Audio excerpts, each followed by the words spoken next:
بیش از 90 مگیسترانت که در دانشکده کوهی متالورژی تاجیکستان دانش می‌اندازند با جای کاری دائمی تامین هستند. آنها در کارخانه‌های صنعتی کوهی جمهوری تاجیکستان و کارخانه‌های استحصالی مشترک کشور فعالیت دارند. زیرا دانش طلبات و زبان آموزی در این دانشگاه با درخواست کارخانه‌های بزرگ صنعتی کشور به راه مانده شده است. در کارخانه‌های اپریلیفکا، پترولیوم سوخت، خاکسین سمنت، انزوب و مانند این دیگر کارخانه‌های صنعتی کوهی و امروز اسپیران ماگستران ما فعالیت برده ایستادند. متخصصانی که امروز ما تیار کرده ایستادیم در سطح بلند به طلبات معاصر زمانه جوابگو هستند و بسیارتر از طرف کارخانه‌های صنعتی به ما حتی درخواست‌ها می‌شود که ما به آنها کادرهای مخصوص یعنی همین صنعت کوهی و انجینر مهندسان رو آماده کرده کنیم، آماده سازیم.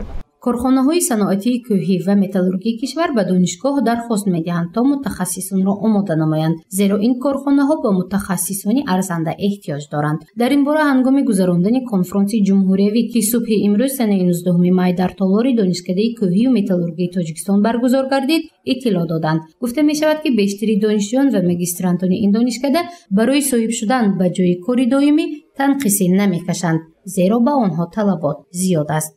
هدف از برگزار نمودن این کنفرانس ما امروز باید سطح فعالیت علمی اینواسیونی نسل استقلال رو بینیم که در کدام سطح است و از فعالیت کارهای علمی تحقیقاتی آنها آگاهی پیدا کنیم و در رشد جامعه و رسیدن به هدف چهارم کشور صنعتی کنانی با سرعت کشور رسیدن به این هدف‌ها روانه کرده شده است. برای دانشجویان احتیاجمند در دانشکده کار موجود است. رکتور این دانشکده میگوید که در موسم امسال 20 نفر دانشجویان فعال را که از عائله‌های احتیاجمند هستند در پارک تکنولوژی دانشگاه با جای کاری تامین نمودند. آنها برابر تحصیل با کار مشغول میشوند. مقصد هوسمند نمودن دانشجویان و همچنین بلند بردن شرایط اقتصادی مالی آنها است.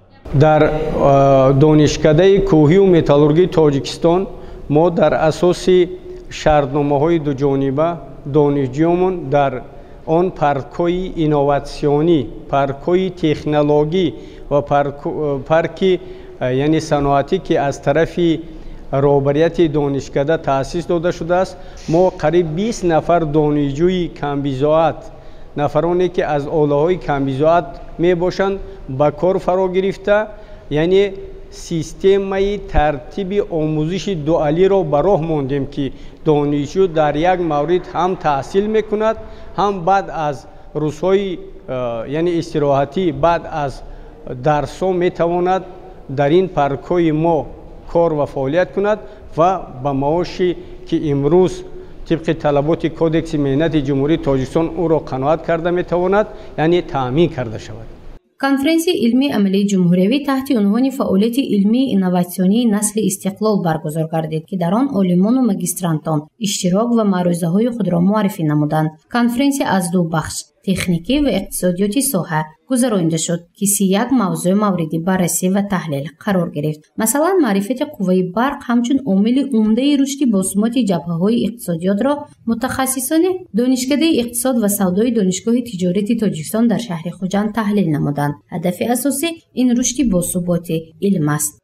امروز زیاده از 10 کافدره ساحوی، ساحه متالورژیا، ساحه کوهکاری، ساحه الکترومکانیکا، ساحه صنعت ماشینسازی، ساحه گیولوژیا در نزد زواد و فابریکا کار و فعالیت کرده ایستاده است. این از آن شهادت می‌دهد که طبق سپارش اساسگذار صلح و وحدت ملی پیشوای معظم ملت پرزیدنت محبوب کشورمان جناب عالی توانیم دوره به دوره کارهای علمی و اختراعاتی ماگستران اسپیرانتان را به استحصالات پیوست نماییم. سمت‌های اساسی ترقیات استحصال ماشینسازی در شرایط جمهوری تاجیکستان: بلند برداشتن اعتمادناکی تأمینات گرمی و نیروی برق توسط نصب مرکز برقی و گرمی خرد، تحلیل بعضی مشکلات و وظیفه‌های زبانشناسی کامپیوتری از موضوعهای بحث برانگیز کنفرانس جمهوریوی بود.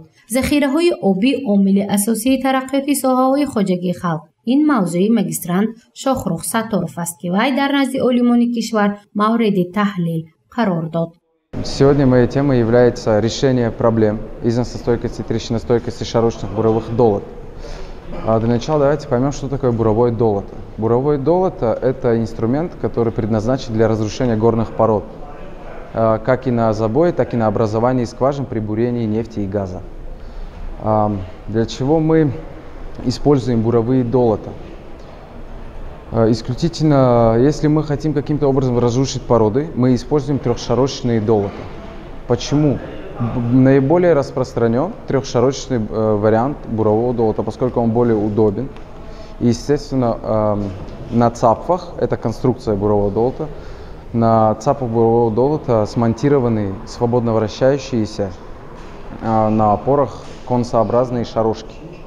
конференси илмӣ ва амалии фаъолияти илмии инноватсионии насли истиқлол то 5 соат давом кард. мақсади асосии он баланд бардоштани дониши олимон ва муколамаи афкор байни олимони донишгоҳҳои олии кишвар ба ҳисоб меравад. гузориши мафнушкур ва насим раҳимов барои барномаи иттилооти хабар.